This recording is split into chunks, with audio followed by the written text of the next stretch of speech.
How's it going, everyone? Welcome back. Got another video here for the build.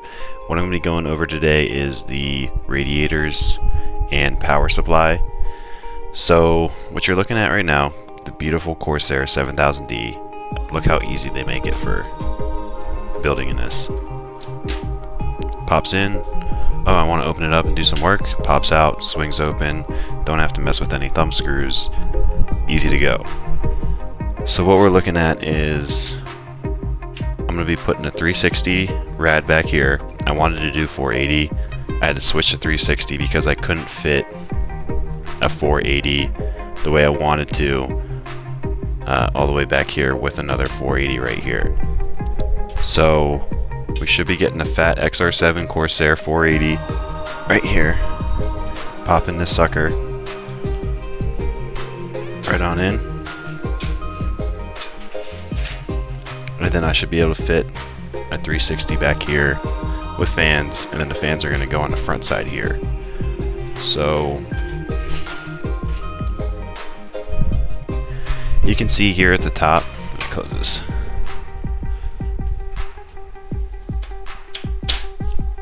You can see here at the top I've got the combined pump res by Corsair. I actually wanted to, when I was first thinking about building this, in this case, is put that in the back where that 360 rad's gonna go.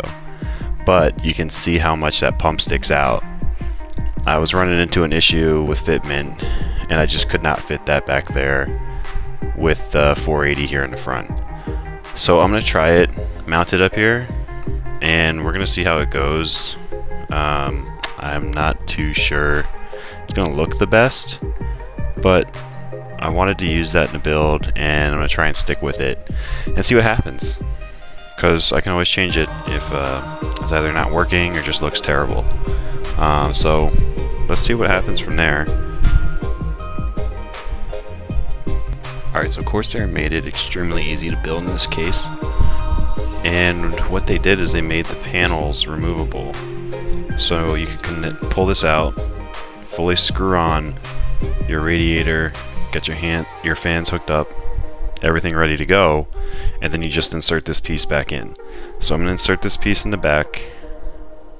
It's got 1, 2, 3, 4, 5 screw points all in the back, and it should be pretty easy and go in cleanly, and you'll see right now.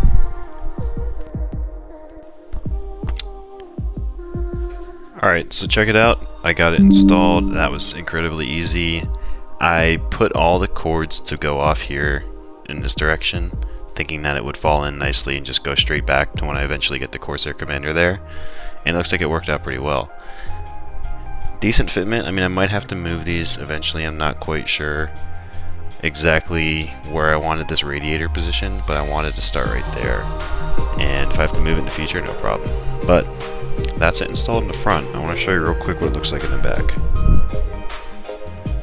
Alright, so just like the front, the back swings open and closed as well. There's 2 layers to it. Hydro cable management, and then there it all is. So the back fully swings open. There's the radiator, connected that panel piece there, screwed on to the panel, and then that panel goes back and inserts into the case, and it's very clean. And it's perfectly in line with the back. And then for the 480, this will look pretty cool as well. So this just pops right off.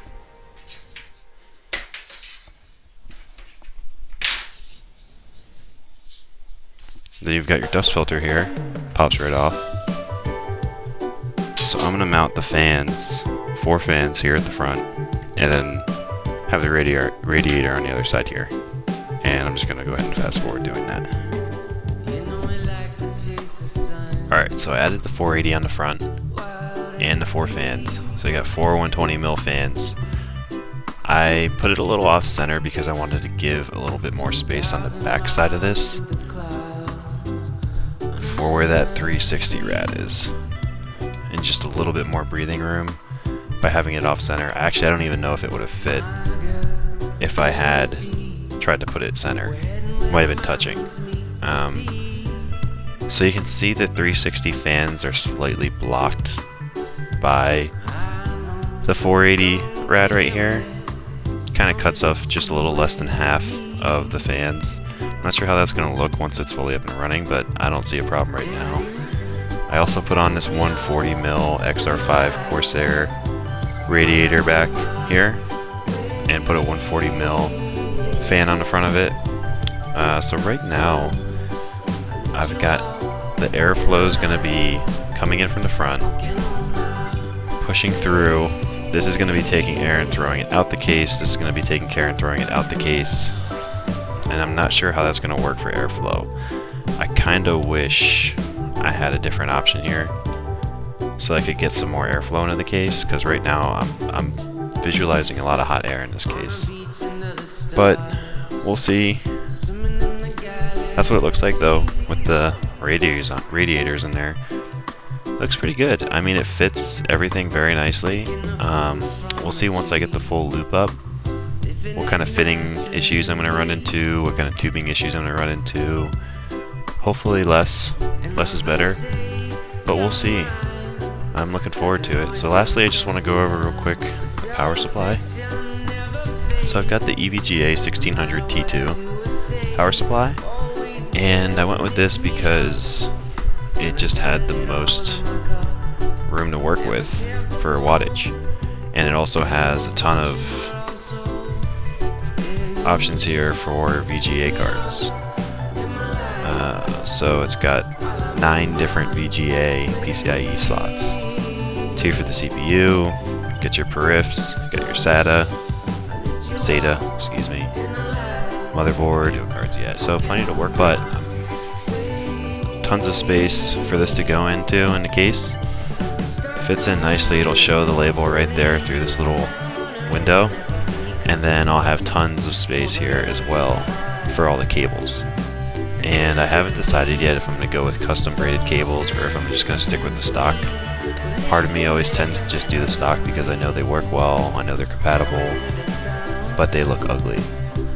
So we'll see, but right now this is where we're at, and I should be moving soon, and I don't want to completely build it before I move because I don't want to take the loop apart, drain it, take everything, put it securely into its own boxes again, and then travel with it. So I'm going to leave probably the motherboard, video cards, and the rest of the stuff till I move, but we'll see. Thanks.